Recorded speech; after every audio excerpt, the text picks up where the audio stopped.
चलिए फिर एक नए अध्याय के साथ विस्तृत रूप से जो हम लोग मिडवेल हिस्ट्री पढ़ेंगे, जिसमें बहुत सारी चीजें हैं जो डिटेल सहित हम लोग पढ़ेंगे। नोट करते चलिएगा, बहुत ही इंपॉर्टेंट चीजें हैं। और जैसा कि आपको सामने दिख चुका है, इसका पहला पार्ट तो मैं बना चुका था जिसमें कुछ छोटे छोटे इंट्रोडक्शन थे, बट अब देखिएगा कुछ चीजें अलग हैं जिनको आप अच्छे से पढ़िएगा। ठीक है, चलिए आगे बढ़ते हैं। भारत में मुस्लिम साम्राज्य की स्थापना।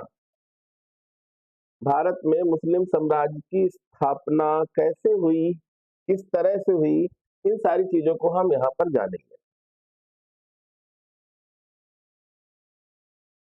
देखिए, अगर हम स्टार्टिंग से आप देख रहे होंगे कि एक चीज लिखी हुई है।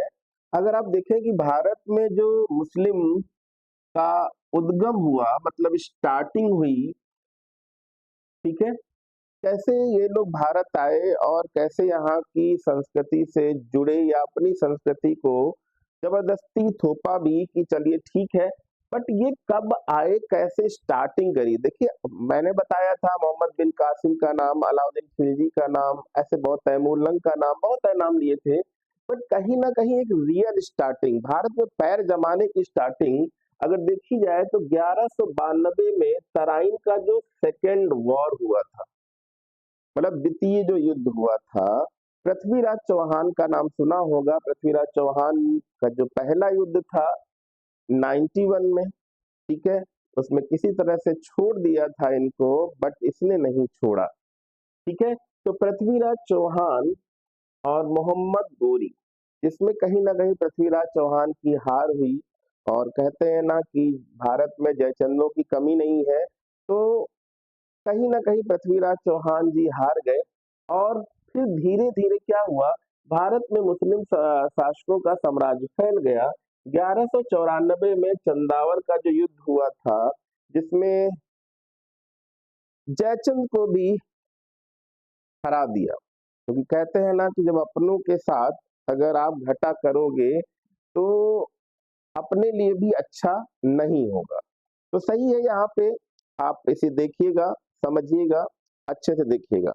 चलिए अब यहाँ पर देखते हैं, अगर हम बात करें, फिर अगर हम बात करें मुस्लिम प्रभुत्व की वास्तविक जो शुरुआत हुई है वो किसके समय में हुई है, तो इल्तुतमिश का नाम आपने सुना होगा। इल्तुतमिश का नाम आपने सुना होगा, जिसकी लड़की थी रजिया सुल्ताना। ठीक है, आपने नाम सुना होगा, पहले वाले अध्याय में मैंने आपको पढ़ाया है। दिल्ली सल्तनत में सबसे कम समय तक शासन करने वाला जो वंश था वो था खिलजी वंश। ठीक है, मैंने बोला था ना, कितने समय के लिए, ओनली 30 ईयर्स, ओनली 30 ईयर्स। ठीक है, डिसाइड हुआ था कि भाई हाँ खिलजी वंश ही रहेगा। ठीक है, दिल्ली सल्तनत में सर्वाधिक समय तक शासन करने वाले, ये क्वेश्चन आंसर की तरह भी बच्चों समझना क्योंकि बहुत ही इंपॉर्टेंट है। शासन करने वाला वंश था वो था तुगलक वंश, 1320 से लेकर 1414 तक, मतलब 94 साल तक तुगलक का शासन रहा। बहुत ही इंपॉर्टेंट नोट्स हैं, आप इनको ध्यान दीजिएगा, चीजें चलती रहेंगी। ठीक है,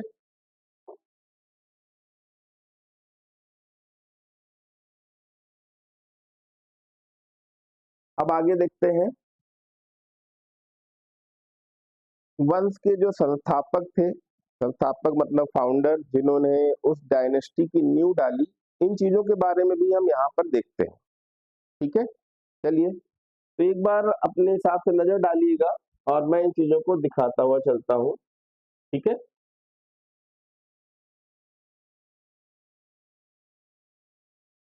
सबसे पहले अगर हम बात करें, जो फर्स्ट डायनेस्टी थी, first dynasty in India, and कह सकते हैं कि भाई गुलाम वंश, जो गुलाम वंश था, गुलाम वंश जिसने अपना एक कुतुबी साम्राज्य स्टार्ट किया, कुतुबी डायनेस्टी स्टार्ट करी, जिसका मेन फाउंडर था कुतुबुद्दीन ऐबक। मेन फाउंडर बच्चों कौन था, कुतुबुद्दीन ऐबक, जो मैंने बताया था ना कहीं मोहम्मद घोरी का सिपा सलार था। कौन था बच्चों, मोहम्मद घोरी का सिपा सलार था। और सिपा सलार था तो भाई कहीं ना कहीं मोहम्मद घोरी ने जाते टाइम भाई कहा कि ठीक है, अब तुम्हें ही देखना है, क्योंकि दो लोगों के बीच की जंग में कहीं ना कहीं बख्तियार खिलजी और कहीं ना कुतुबुद्दीन ऐबक की पर्टिकुलर प्रतिस्पर्धा, मतलब कंपटीशन में कुतुबुद्दीन ऐबक को शासन दिया गया। बाकी चीजें मैं बताऊंगा। और उस समय इनकी जो कैपिटल थी, मतलब राजधानी, वो लाहौर थी। और किस देश से आए थे? तो तुर्की। तो यह दिल्ली सल्तनत का संस्थापक था। जो हमारे पास दिल्ली डायनेस्टी है, दिल्ली सल्तनत है, इसका जो मेन संस्थापक था वो कौन था? कुतुबुद्दीन ऐबक। इसके बाद गुलाम वंश की ही बच्चों बात कर रहे हैं। गुलाम वंश में ही अगर हम शमशी वंश की बात करें, शमशी वंश, ठीक है, इसका संस्थापक कौन था? इल्तुतमिश। राजधानी इसने कैपिटल दिल्ली को ही बनाया था। और दिल्ली का पुराना नाम बच्चों इंद्रप्रस्थ है, इसको ध्यान रखिएगा। और ये भी तुर्क था। दिल्ली सल्तनत का वास्तविक संस्थापक या चालीसा दल, एक चालीसा दल या चहलगामी भी बोलते थे। क्या बोलते थे बच्चों? चहलगामी भी बोलते थे। चालीसा दल का ये जनक था, ठीक है, चालीसा दल। और कहीं ना कहीं जो उसके बाद बलबनी वंश स्टार्ट हुआ, क्योंकि इल्तुतमिश के बाद किसी तरह से उसके बेटे को तो बैठाला गया, बट रजिया सुल्ताना के बाद बलबनी वंश स्टार्ट हो गया। बलबन भी कहीं ना कहीं चालीसा दल का ही एक सदस्य था। और बलबनी वंश का जो मेन संस्थापक था वो गयासुद्दीन बलबन था। इसने भी कैपिटल किसको बनाया? दिल्ली को बनाया। इसने भी कैपिटल बच्चों किसको बनाया था? दिल्ली को बनाया था। ये भी एक तुर्क सरदार था। इसने क्या किया? जो इल्तुतमिश ने चालीसा दल बनाया था, इसको इसने एबोलाइश कर दिया, मतलब दाइन कर दिया, खत्म कर दिया, ठीक है। क्योंकि वो नहीं चाहता था कि दोबारा से कोई चालीसा दल का कैंडिडेट उठे, क्योंकि सबसे ज्यादा उस समय जो पावर थी वो चालीसा दल के पास ही थी। तो इसलिए इसने क्या किया? चालीसा दल को पूरी तरह से खत्म कर दिया। अब अगर हम बात करें बच्चों, तो ये फर्स्ट गुलाम वंश था। तो दूसरा हमारे पास आता है खिलजी वंश। खिलजी वंश की अगर बच्चों हम बात करें, तो खिलजी वंश का जो मेन फाउंडर था Jalaluddin Khilji. Jalaluddin Khilji and capital Delhi. Capital क्या थी? दिल्ली थी। राजधानी क्या दिल्ली थी। ये भी एक तुर्क था। और सबसे कम शासन काल वाला वंश अगर कभी भी आ जाए, सबसे कम शासन वाला, मतलब मैंने बताया था ओनली 30 ईयर्स, ओनली 30 ईयर्स का ही शासन काल था इनका। मतलब जो टाइम पीरियड था वो ओनली 30 ईयर्स था। और खिलजी वंश जिसका संस्थापक कौन था? जलालुद्दीन खिलजी। कैपिटल क्या थी? दिल्ली। कौन थे? तुर्क थे। और सबसे कम शासन करने वाले खिलजी वंश। दूसरा जो अगर हम बात करें, अगर एक डायनेस्टी के हिसाब से चलते हैं, तो तीसरी डायनेस्टी थी तुगलक वंश। तीसरी डायनेस्टी कौन थी बच्चों? तुगलक वंश, जिसका मेन फाउंडर था गयासुद्दीन तुगलक, जिसको गाजी मलिक के नाम से भी जाना जाता था। गाजी एक पदवी भी होती है, ध्यान रखिएगा। इसने भी कैपिटल किसको बनाया? दिल्ली को। ये भी एक तुर्क था। सबसे अधिक शासन करने वाली डायनेस्टी, 94 ईयर्स, 94 ईयर्स। फिर आते हैं बच्चों सैयद वंश। सैयद वंश की बच्चों अगर हम बात करें, तो सैयद वंश का जो मेन फाउंडर था वो था खिज्र खां सैयद। कौन था बच्चों? खिज्र खां सैयद। इसने भी कैपिटल किसको बनाया? दिल्ली को। ये भी एक तुर्क सरदार था। ये भी एक तुर्क सरदार था। और फोर्थ डायनेस्टी जिसका संस्थापक आपको पता चल गया, फिफ्थ जो डायनेस्टी थी वो थी लोदी वंश। और लोदी वंश का जो फाउंडर था वो था बहलोल लोदी। ये पहली बार अगर हम देखें तो हम अफगानी अफगानी सरदार पाएंगे। अफगानों की बात करते हैं यहाँ पर दिल्ली। तो फर्स्ट अफगानी शासक बहलोल लोदी ही था। और ये फाउंडर भी था लोदी वंश का। भारत का प्रथम अफगान वंश। तो कहीं ना कहीं ये पेज काफी इंपॉर्टेंट है। इसको आप चाहे तो स्क्रीनशॉट ले सकते हैं। बहुत ही इंपॉर्टेंट टॉपिक है ये, नोट डाउन कर सकते हैं ये।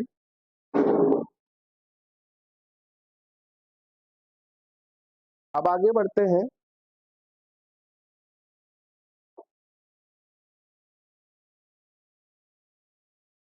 महत्वपूर्ण तथ्य, कुछ इंपॉर्टेंट फैक्ट्स और लेके चलते हैं हिंदी वाले बच्चों के लिए, जिनकी मदर टंग हिंदी है और हिंदी में ही समझते हैं, हिंदी में लिखते हैं, उनके लिए बहुत ही प्रभावशाली तरीका है।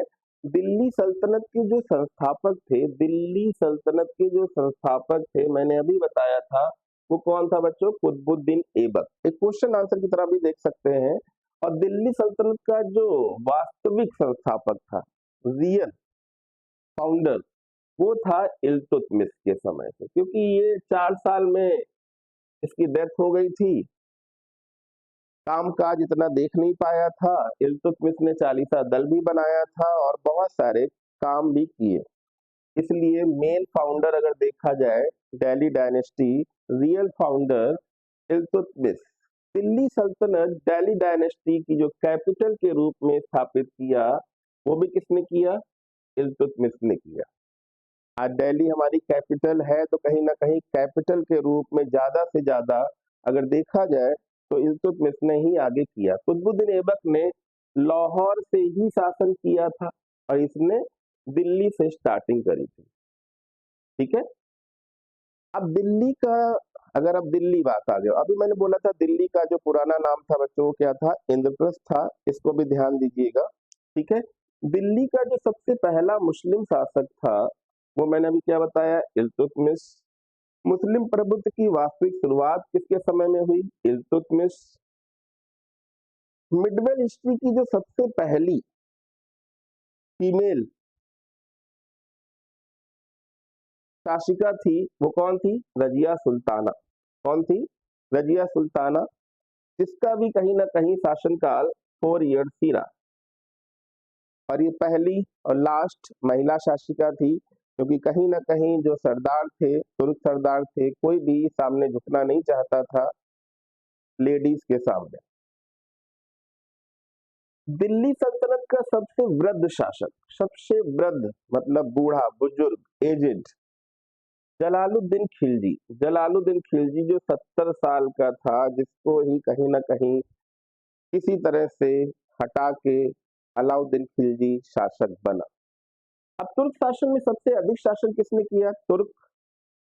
तुगलक वंश की बात करें या किसकी बात करें, तो फिरोज शाह तुगलक। फिरोज शाह तुगलक।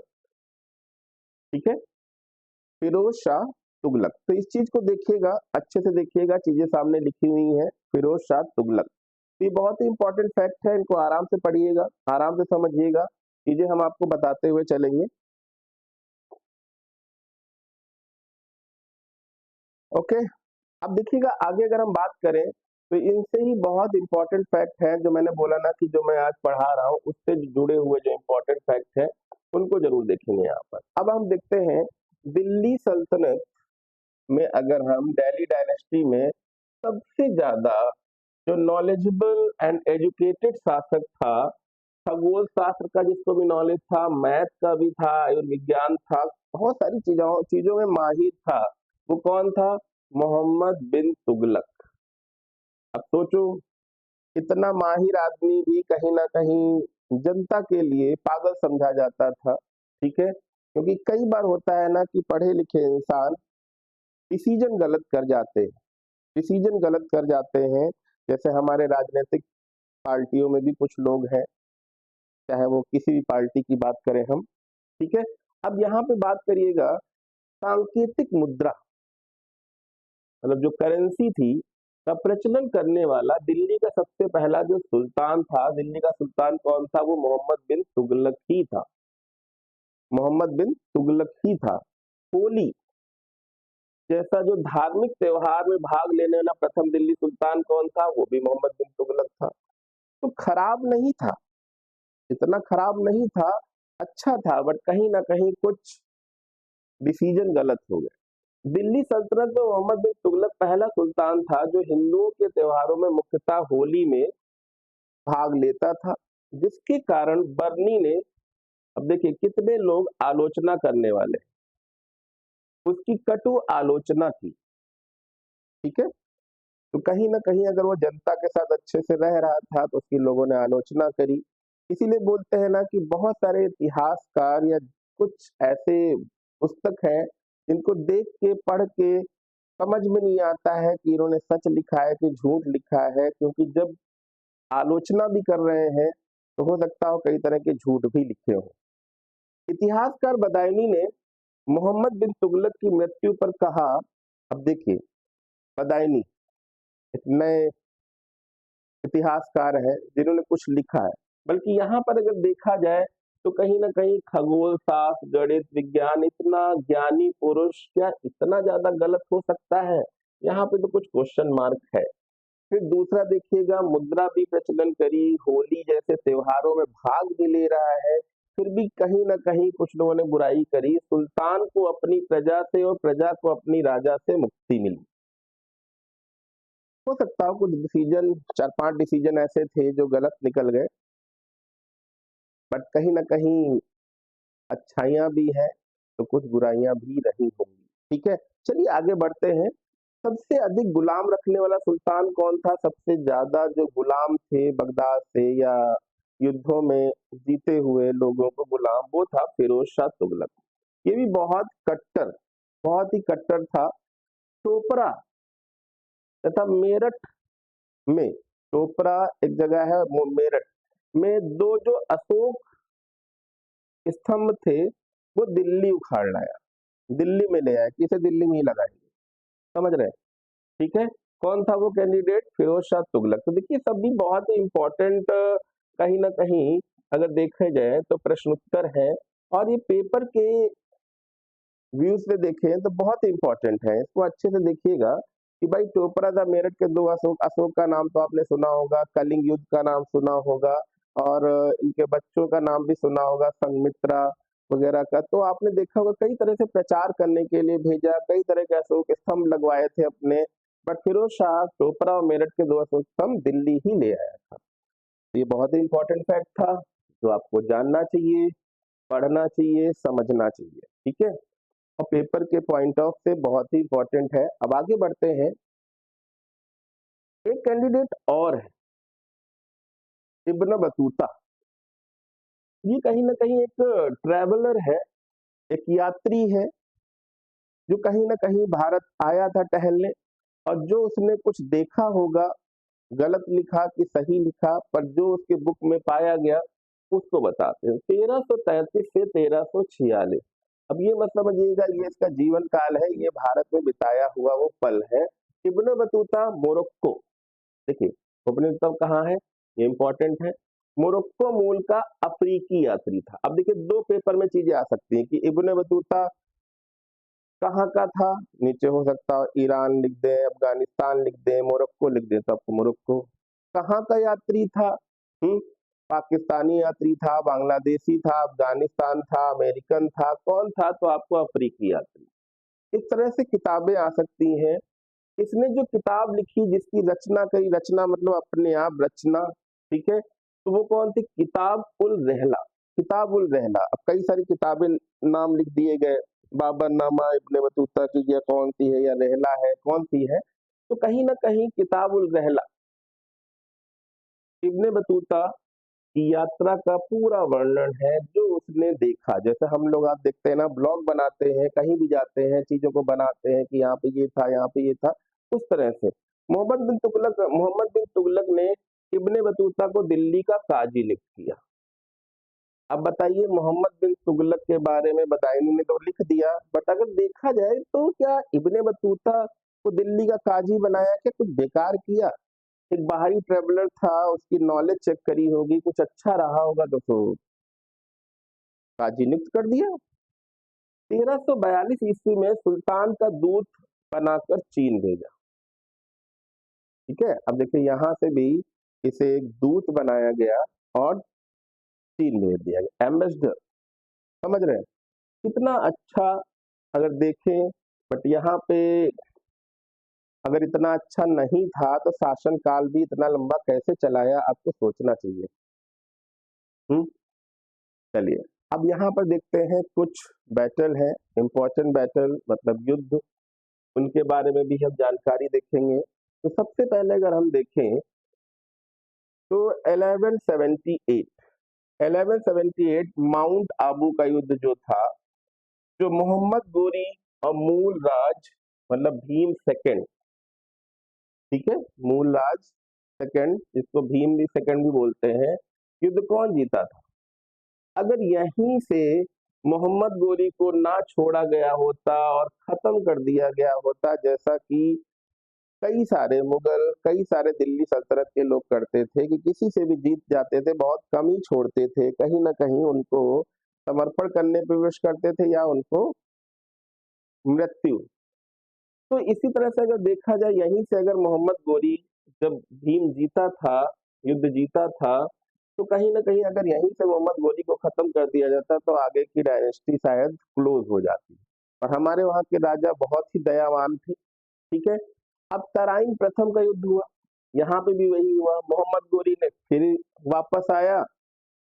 यहाँ पे तो उसने कई बार कसम भी खा ली थी, यहाँ भी कसम खाई थी कि तिनके की कसम, ये कसम, वो कसम, बहुत कसम खाई। पृथ्वीराज चौहान यहाँ पे जीता, ठीक है जाओ, बट कहीं ना कहीं इसने बोला मुझे घर जाना है, बट ये 1 साल बॉर्डर पे ही बैठा रहा। किसी का साथ मिला, किसी का साथ किसका मिला, संयोगिता वाला टॉपिक चल रहा था, जयचंद का साथ मिल गया, और जयचंद का साथ मिला, फिर यहाँ पर मोहम्मद गोरी वापस आ गया, बल्कि उसने कसम खाई थी, और पृथ्वीराज चौहान यहाँ पे हार गया, मोहम्मद गोरी जीत गया। 1194 कहीं ना कहीं जयचंद जी ने सोचा था कि चलो ठीक है, ये भी एक लुटेरा है, वापस तो जाएगा, और गया भी। चंदावर का युद्ध हुआ, बेचारे ये भी मारे गए, जयचंद भी मारे गए, बल्कि इन्होंने तो सपोर्ट किया था मोहम्मद गोरी का। इसीलिए कहते हैं ना कि बाहरी आक्रमणकारियों से ज्यादा दोस्ती निभाएंगे तो अपने आप को भी मार खाएंगे। अब यहाँ पे भी मोहम्मद गोरी जीता, ठीक है। तो कहीं ना कहीं इंपॉर्टेंट फैक्ट्स है, क्योंकि एक में भीम सेकंड जी थे, एक में पृथ्वीराज चौहान जी की विजय हुई। अब यहाँ पे देखिए दोनों में मोहम्मद गोरी जीत गया, ठीक है। आगे बढ़ते हैं। अब देखिएगा तराइन का ही हम लोग हमेशा सुनते हैं, तराइन का प्रथम 1191, तृतीय 1192, पर तराइन का तृतीय युद्ध भी है। देखिएगा तराइन का जो तृतीय युद्ध है, क्योंकि कई बार आता है बच्चे कहते हैं यार फर्स्ट और प्रथम मतलब पहला और दूसरा तो सुना, ये कहाँ से आ गया। तो तराइन का जो तृतीय युद्ध था वो इल्तुतमिश, गुलाम वंश का जो शासक था, इल्तुतमिश और यल्दौस के बीच लड़ा गया, जिसमें इल्तुतमिश जीत गया था, ठीक है। फिर 1518 में जब लोदी वंश चल रहा था, 1518 में खतौली का युद्ध हुआ था, खतौली का युद्ध, जिसमें राणा सांगा जी, ठीक है, और इब्राहिम लोदी। सोचिए कितने घाव थे राणा सांगा, फिर भी जीता कौन। पर कुछ लोग बोलते हैं कि राणा सांगा जी ने इनवाइट कर दिया, ये कर दिया, जब ऑलरेडी इतनी विजय कर चुके थे तो उनको हारने कोई वही नहीं थी। अब आता है पानीपत का प्रथम युद्ध, बाबर और इब्राहिम लोदी, 1526, जिसको जीतने के बाद दिल्ली डायनेस्टी का पतन हुआ और मुगल वंश का आरंभ हुआ। तो बहुत ही बराबर से फैक्ट देखे हैं, बाबर का कहीं ना कहीं यहाँ पे आगमन हुआ और दिल्ली सल्तनत का खात्मा हुआ और चीजें स्टार्ट हुई। दिल्ली सल्तनत व लोदी वंश की समाप्ति हुई और मुगल वंश की स्थापना हुई। तो बहुत ही इंपॉर्टेंट चीजें हैं, आप लोग बच्चों यहाँ पर अगर देखेंगे समझेंगे तो चीजें अच्छे समझ में आ जाए। और ये बहुत ही आप खुद ही देख रहे हो कितना इंपॉर्टेंट फैक्ट था। अब इसके बाद अगर देखें तो मंगोलों का आक्रमण हुआ, मध्यकालीन में मंगोलों का आक्रमण हुआ, इनमें क्या क्या चीजें हम लोग पढ़ेंगे, इनको भी हम जरूर देखेंगे। मंगोलों का आक्रमण कैसे हुआ, कब हुआ, किसने कराया, किसके समय में हुआ, ये सारी चीजें भी हम लोग पढ़ेंगे, ठीक है। कौन सा सिक्का कब आया, कैसे चला, ये सब चीजें हम आप पढ़ेंगे, ठीक है। तो यहाँ पे बहुत ही इंपॉर्टेंट फैक्ट हम लोगों ने देखे, इसको नोट कर लीजिएगा, नेक्स्ट क्लास लेके हम लोग फिर आएंगे, ठीक है। तब तक के लिए धन्यवाद।